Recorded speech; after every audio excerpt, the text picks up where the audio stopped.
Donc j'ai choisi l'exercice 8 du chapitre des variables aléatoires.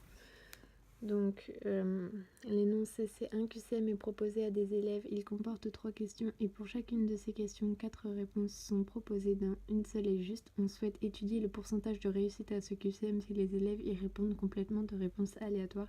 On suppose alors que les réponses données à chacune de ces questions sont indépendantes entre elles.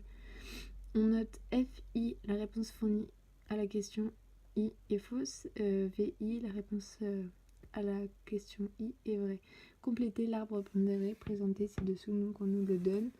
Donc du coup, je l'ai complété vu qu'il y a 4 réponses et une réponse sur 4 est vraie. Donc j'ai mis un quart pour toutes les bonnes réponses. Et vu que 3 réponses sur 4 sont fausses, j'ai mis 3 quarts pour les réponses fausses. Donc ça nous donne ça à la fin. Donc voici notre arbre complété. Maintenant, on va déterminer la loi de probabilité de la variable aléatoire x. Donc, et on a l'univers. Vu qu'on peut obtenir 0, 1, 2, 3 ou 3 bonnes réponses. Donc l'univers, c'est de 0, 1, 2 ou 3 bonnes réponses. Et avec l'aide de la formule Px égale K, on peut déterminer le tableau de proba, qui est le suivant. Et les ajouts de probabilité sont toujours égales à 1 dans le tableau. Donc tout ça égale à 1. Ensuite, question B. Calculer l'espérance de la variable aléatoire x. Donc on a toujours besoin de notre tableau.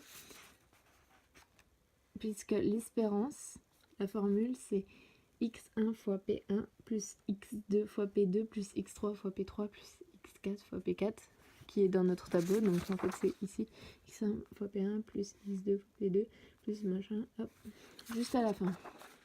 Donc du coup ici notre espérance est de 3 quarts.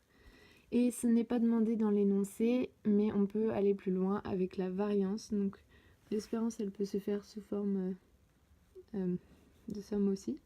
Mais bon là je suis comme ça. Et donc la variance se calcule avec cette formule qui est à connaître par cœur. Et donc ici la variance est de 9/16.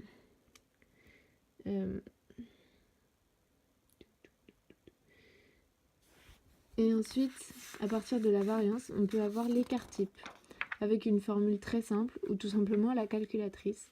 Donc l'écart type ici est de 3 quarts puisque la variance, on reprend la variance. Et on a besoin seulement de savoir ça pour l'écart type. Donc voilà pour l'exercice 8 du chapitre de variables aléatoires.